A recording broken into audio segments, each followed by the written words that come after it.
Good morning friends. मैं जल प्रताप सिंह अपने जेपी क्लासेस चैनल पर दोबारा से आपके सामने आ रहा हूं और बिना समय बिगाड़ते हुए आज हम एक टॉपिक कवर करेंगे जिसका नाम है टर्न ऑफ रेफ्रिजरेशन। बेसिकली ये बहुत ज़्यादा यूज़ होता है कि हम जब एसी खरीदते हैं या कोई चिलिंग सिस्टम खरीदते हैं कंपनी के अंदर या फिर कोई एचवीएसी सिस्टम खरीदते हैं तो उसमें टर्न ऑफ रेफ्रिजरेशन का बहुत ज़्यादा जिक्र होता है। तो बेसिकली आज इसका हम ऑपरेशन करने वाले हैं, ये होता क्या है। तो इसको आज टेक्निकली और एक एक्सरसाइज के साथ समझेंगे कि टर्न ऑफ रेफ्रिजरेशन का मीनिंग क्या है।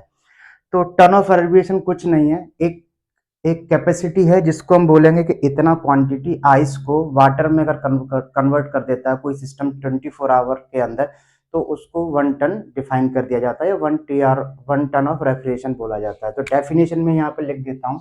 डेफिनेशन है द हीट और energy required to convert 2000 pounds of ice at 0 degree centigrade to water at 0 degree centigrade in 24 hours time। Okay, 24 घंटे में एक 2000 पाउंड्स की आइस को 0 डिग्री टेम्परेचर से वाटर के 0 डिग्री टेम्परेचर में कन्वर्ट करने वाटर में 0 डिग्री टेम्परेचर पर कन्वर्ट करने के लिए 24 घंटे में जितनी हीट की रिक्वायरमेंट है या जितनी एनर्जी की रिक्वायरमेंट है वो 1 TR कहलाती है। ठीक है, तो अब इसमें क्या है, एक लेटेंट हीट ऑफ फ्यूजन का भी डिस्कशन होता है। तो लेटेंट हीट ऑफ फ्यूजन क्या है जिसका हमें जरूरत पड़ेगी ये कैलकुलेट। बेसिकली ये वाला टन्स है, इसको हम टन्स भी बोलते हैं, US ton. Normal ton 1000 kg का होता है, लेकिन यूएस टन होता है 907 kg का। अब 907 kg कहाँ से आया, कहने का मतलब है कि 1 lbs या 1 पाउंड इज इक्वल टू 0.453।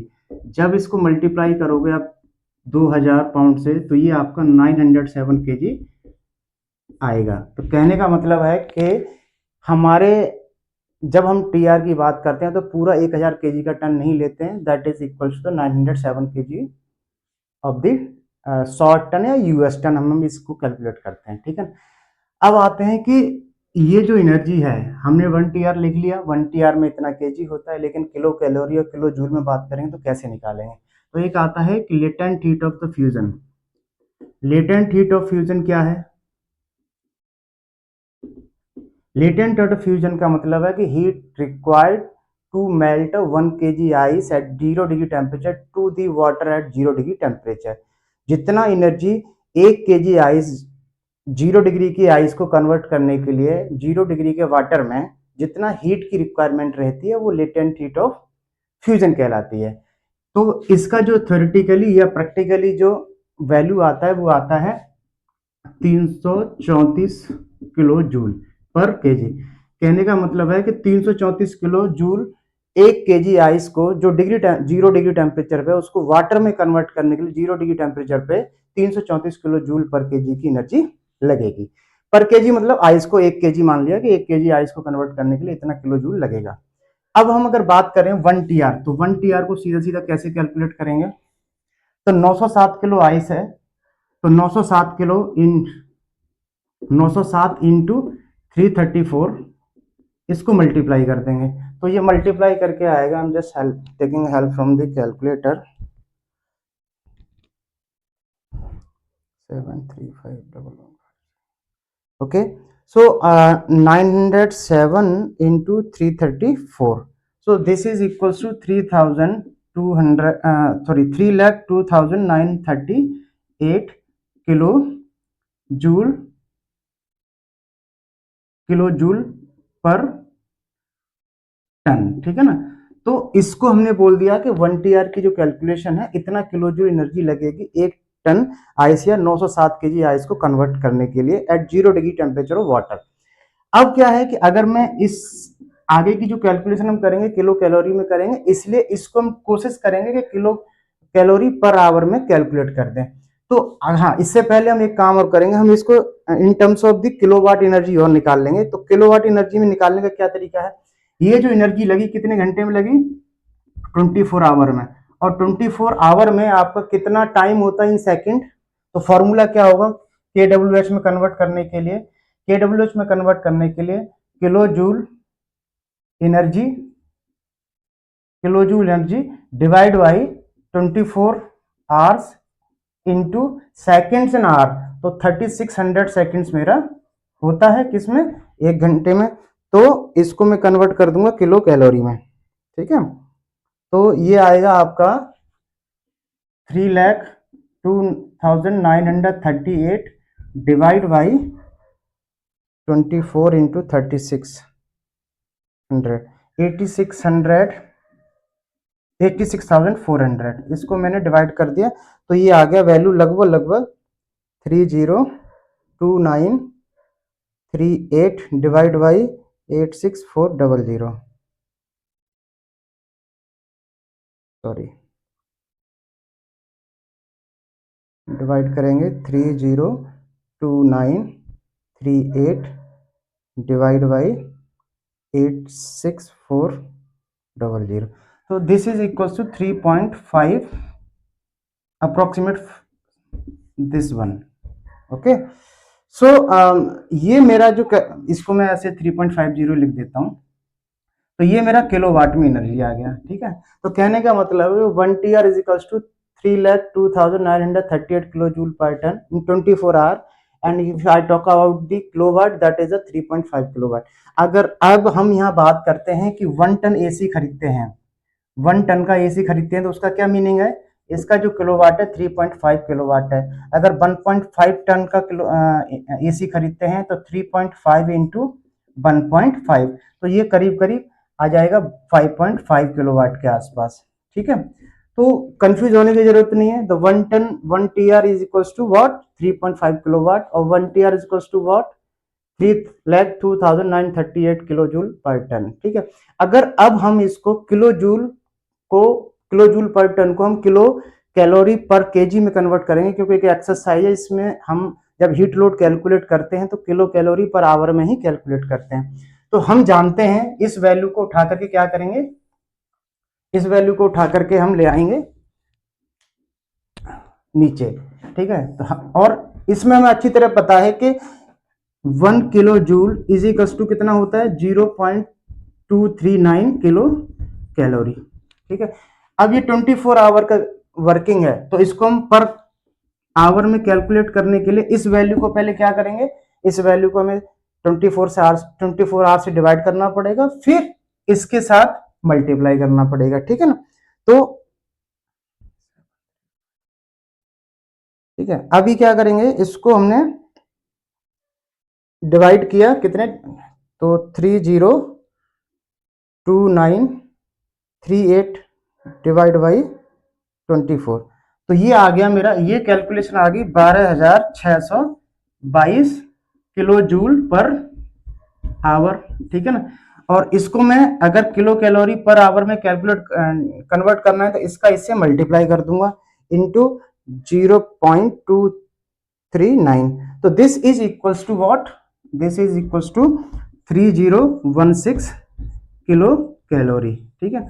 ये थोड़ा फिगर ऊपर नीचे आ सकता है क्योंकि ये डेसिमल्स की फिगर मैंने 3 डेसिमल तक लिया है, काफी आगे तक होता है, कुछ चीजों में और भी आगे तक होता है, तो इसलिए ये वैल्यू थोड़ी सी डिफर कर सकती है। अगर कोई इंटरनेट पे चेक करेगा या कहीं चेक करेगा तो ये हो सकता है 3024 हो या 3020 हो या 3030 हो, तो उस रेंज में ये आएगी। लेकिन यहाँ पे मैंने ये वाली इतनी वैल्यू ले रखा, अगर मैं 0.240 लूंगा तो शायद वो 3024 मैच कर जाएगी, ठीक है।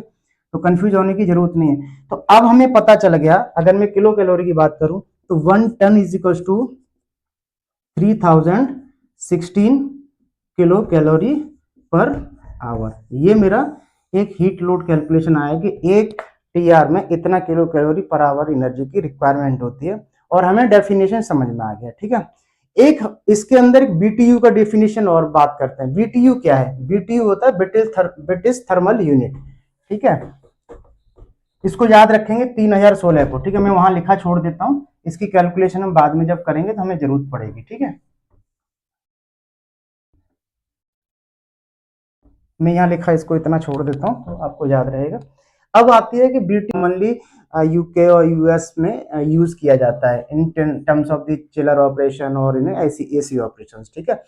तो अब ये बीटीयू क्या है, 1 BTU what is this, 1 BTU is the energy required to raise the टेम्परेचर ऑफ द 1 pound of water by 1 degree Fahrenheit. ये पानी है जिसका वजन है 453 केजी, 0.453 की मतलब 1 एलबीएस, ठीक है। इसका टेम्परेचर कितना करना है, 1 डिग्री फ़ारेनहाइट टेम्परेचर मुझे इसका बढ़ाना है, और उसमें जितनी हीट की रिक्वायरमेंट रहेगी वो कहलाती है 1 बीटीयू। तो कंफ्यूज होने की जरूरत नहीं है।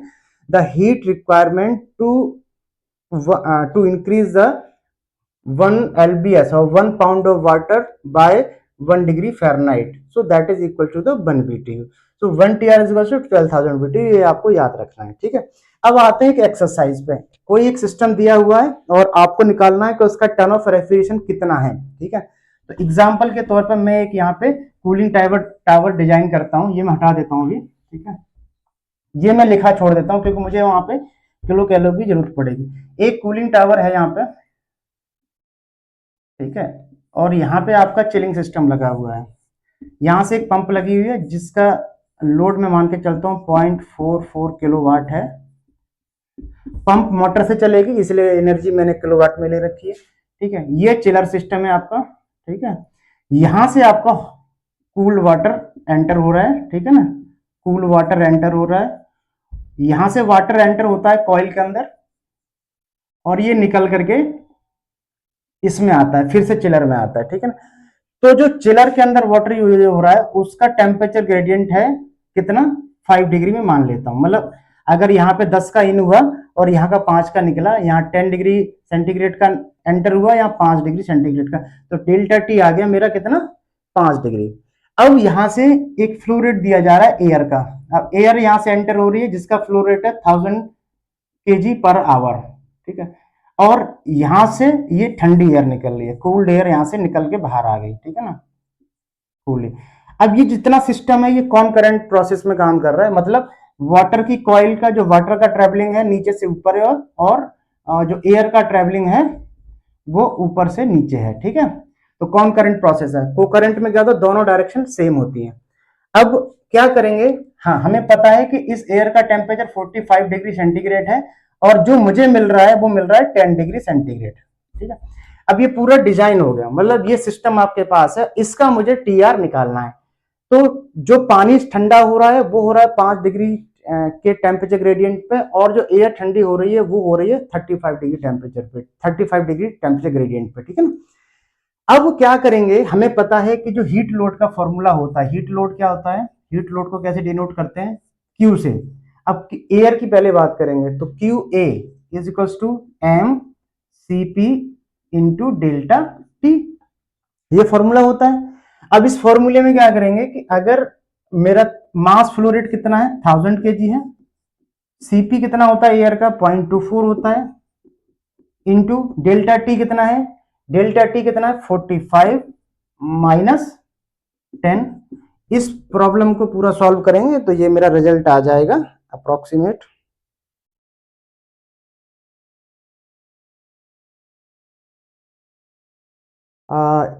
35 multiplied by 0.24 into 1000, it's 8400 kilo calorie per our, ठीक है। ये हमें निकल आया।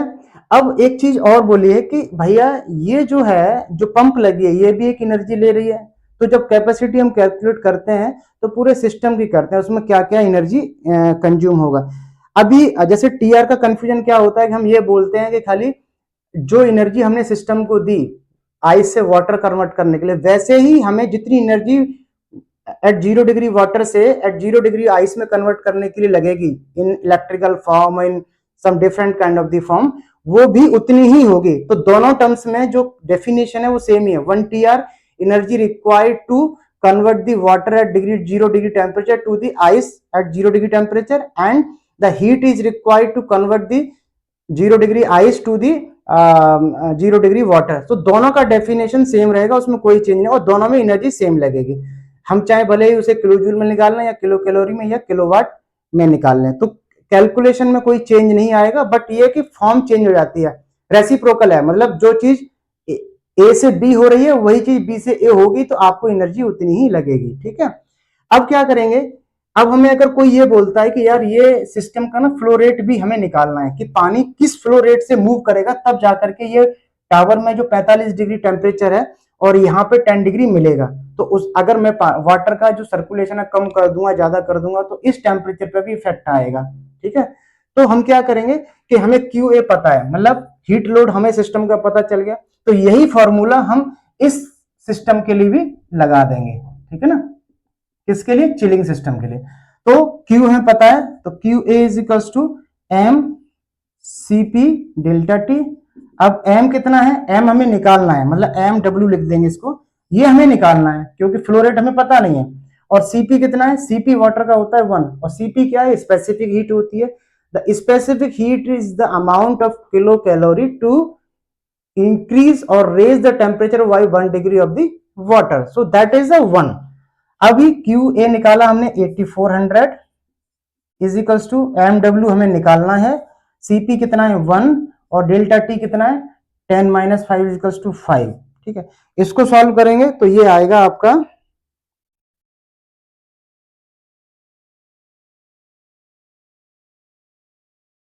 ये आएगा 8400 divide by 5। So this is equals to what, this is equals to M W is equals to 1680 meter cubic per hour, sorry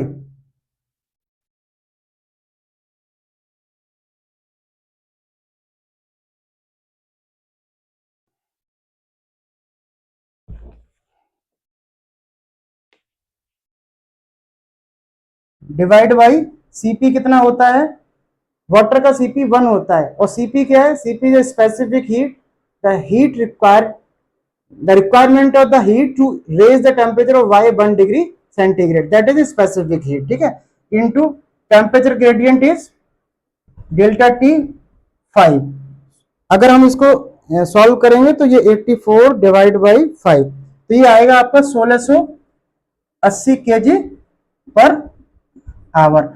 इसको मैं कन्वर्ट कर देता हूं मीटर क्यूबिक में, तो मीटर क्यूबिक में क्या आ जाएगा, simple 1.68 KG, sorry meter cubic per hour, ये आपका फ्लो रेट निकल आया। अब क्या करेंगे कि हमने यहाँ किलो कैलोरी निकाल लिया, एक सिस्टम लगा हुआ है 0.44 किलोवाट का जो वाटर को सर्कुलेट कर रहा है सिस्टम में। ठीक है ना, अब इसका भी एनर्जी हम इसके अंदर ऐड कर देंगे, तो हम जानते हैं कि 1 किलोवाट किलो कैलोरी में कितना होता है, सॉरी 1 किलोवाट होता है 860 किलो कैलोरी। ठीक है, मैं 0.44 को कन्वर्ट करूंगा तो 0.44 किलोवाट कितना होगा, तो 860 इंटू 0.44, ये आ जाएगा आपका 378.4 किलो कैलोरी। सिस्टम यहाँ पे जब मैं एयर की बात करी तो मेरा हीट लोड आया 84 किलो कैलोरी पर आवर, और यहाँ पे मेरा जो इलेक्ट्रिकल लोड आया 378 किलो कैलोरी पर आवर। तो टोटल लोड कितना हो गया, टोटल लोड हो गया मेरा 8400 प्लस 378, मैं दोनों को इसको ऐड कर दूंगा तो ये बैठ रहा है 8400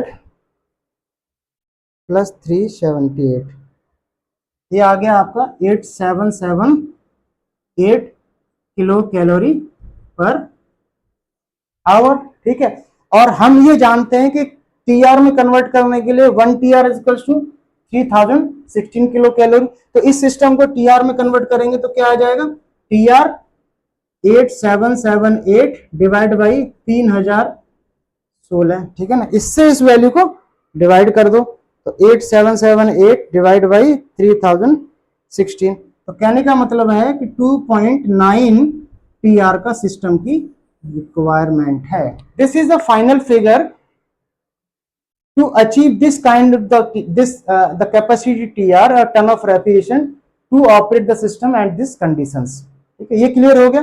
तो इसमें बहुत ज्यादा कुछ कंफ्यूजन वाली बात नहीं है। टन ऑफ रेफ्रिजरेशन बड़ा सिंपल सा टर्म है कि 1 टन आइस को जो 0 डिग्री टेम्परेचर पे है उसको 0 डिग्री वाटर में कन्वर्ट करने के लिए जितनी हीट की रिक्वायरमेंट होती है या जितनी एनर्जी की रिक्वायरमेंट होती है उसको हम 1 TR बोलते हैं।